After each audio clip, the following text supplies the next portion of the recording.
The poet Rupert Brooke once wrote, "Safe though all safety's lost, safe where men fall, and if these poor limbs die, safest of all."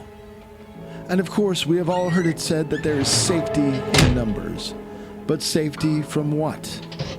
Safety from the unnameable torment gnawing at this poor wretch's nerve endings? Listen, as he is dragged to the hospital, dragged like the shattered remnant of humanity that he is. And there, in the hospital, he will indeed face more than our ears now hear. Much more. In answering the riddle of life and undeath that we call limb from death.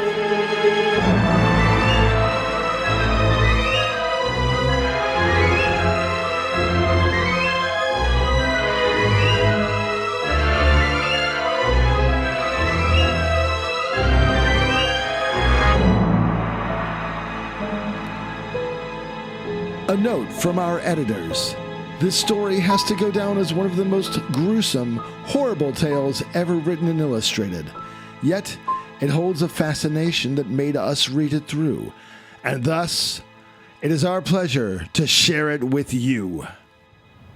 Now begins our tale in earnest, a tale of agonizing horror and of unspeakable panic that grips men's hearts and rips from them all vestige of order and sanity. 3 men, marooned on the proverbial desert island, minus the island. And to these 3 men, almost all is as lost as they are. Face it, we're stranded. This archaeological expedition, our big adventure, has become the cause of our death. Ever since that windstorm suddenly came up, out of nowhere, destroyed our campsite. We're almost out of gas. There's no food. We're as good as dead. Dead in the middle of the Sahara Desert. So what? What are we gonna do? What can we do? Nothing. Just sit and wait, and pray. Pray a rescue plane will come out looking for us. We have to do something. We can't just lie here, waiting to die helplessly. But we are helpless. My God, what a way to die. We hardly even know one another. Till just a few days ago when we met in that hotel lobby in Cairo and decided to make this insane trip across a ruddy desert. Nobody thought it was insane at the time. I mean, that archaeological find just north of here. We all thought we were going to be rich. But instead we're all going to be dead. We didn't listen to the natives. They tried to warn us about these sudden sandstorms. The one that crippled us, it came out of nowhere like a tornado, a twister. Took all our food, our supplies. And you want to sit here reminiscing about it? Well, that ain't doing nobody no damn good. We need food. We need food or we're gonna starve. You've been going on like that for 3 days, man. But look around. Look around. It's just sand. Sand as far as the eye can see. What do you see? Do you see a cow, a chicken, a chip shop? There's no food. No food. But there is food, gentlemen. There's one way we can eat. And that is we can eat ourselves. What? You're insane. You're absolutely insane. You're crazy. Wait a minute. Wait. Hear him out. Here's a doctor, remember, Max? I know it's crazy, but this might be the only way.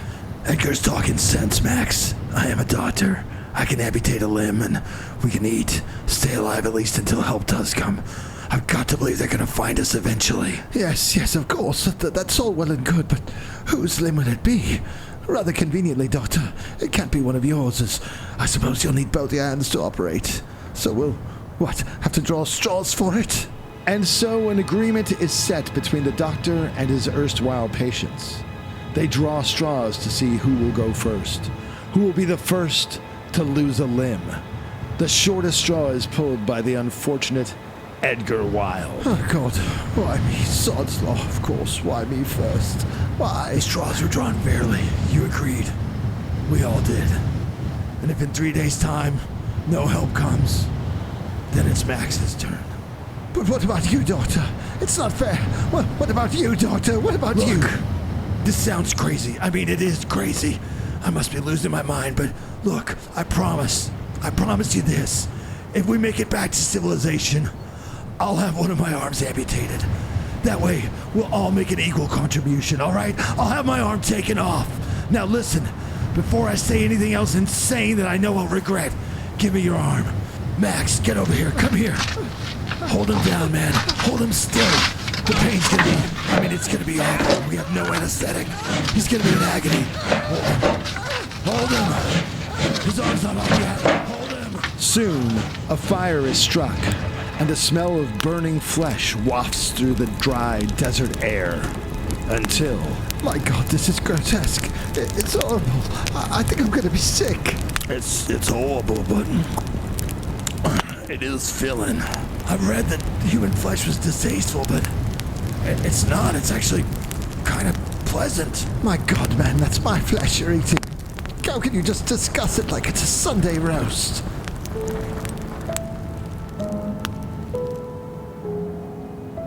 And as the blistering sun rises above the endless desert on the third day, it is time again.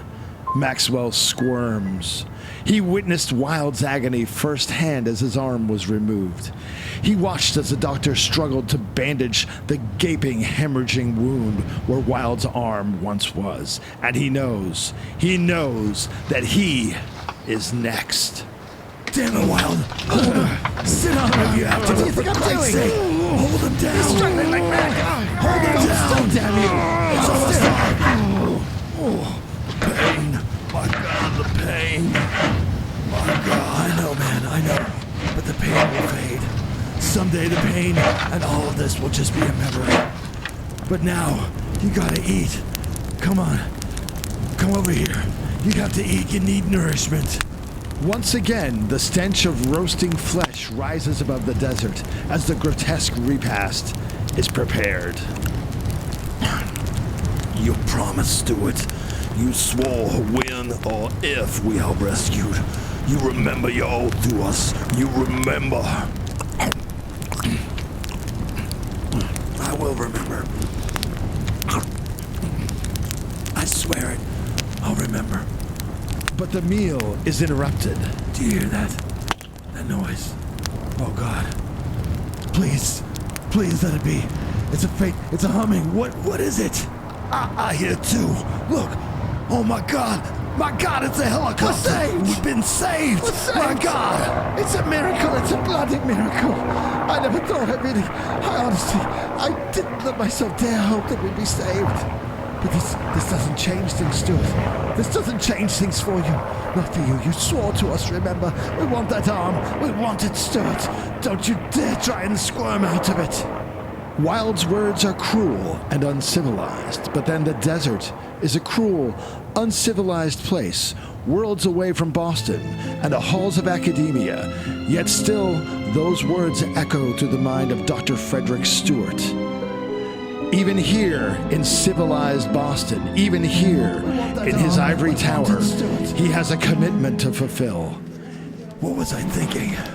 I must have been insane. I was insane. We were desperate. God, I can't cut my own arm off.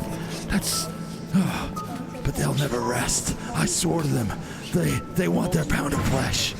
There's got to be a way out of it. I've got to trick them somehow. They'll never see me again. All they want is an arm. Any arm. They don't have to know it's not my arm. It's easy enough for me to get a limb. As a doctor, I can get any part of the anatomy I need for research, for study. Nobody will ever know my real purpose.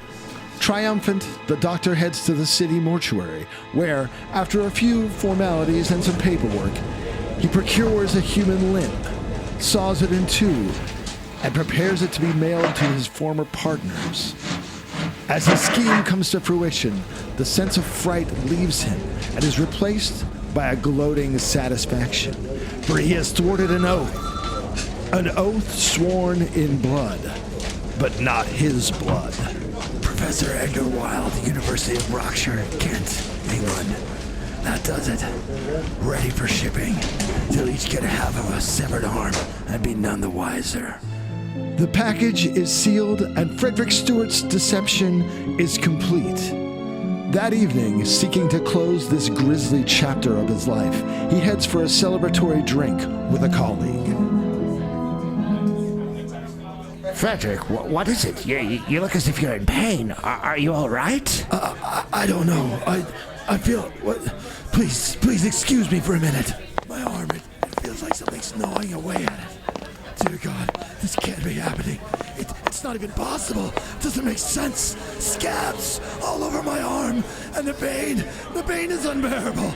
It's getting worse. My God, it's getting worse before my very eyes. My fingers, the flesh, it's falling off, dripping off like sludge. Look at my arm. Someone help me. God, please help me. My arm, it's falling apart. Limb, from a fate far worse than death indeed.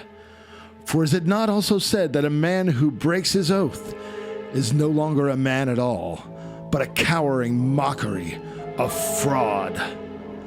Now Dr. Frederick Stewart knows this too well, for in breaking his oath, he has shattered his very sanity.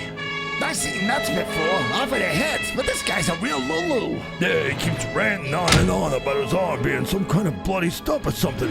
But it's fine. I mean, look at him. He was probably perfectly sane and healthy yesterday. It just goes to show, sometimes it's just one little thing that'll do the trick.